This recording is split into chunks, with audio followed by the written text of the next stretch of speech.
আসসালামু আলাইকুম। তো দেখেন ঢাকাঘাট থেকে আজকে পারাপাত 18 এমনকি পারাপাত 11 দুইটা লঞ্চে ছেড়ে যাবে বরিশালের উদ্দেশ্যে। তো দেখেন আপনার উন্নত মানের বিলাসবহন এমবি পারাপাত 18। তো পারাপাত লঞ্চটি কিন্তু অনেক সুন্দর।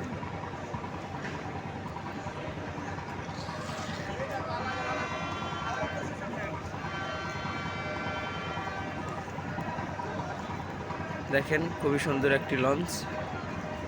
আর ওই পাশে আছে বারদিন করা পারাপাত 11। তো আজকে ঢাকা থেকে আপনার পারাপাত 18 এমনকি পারাপাত 11 দুটা লঞ্চে ছেড়ে যাবে।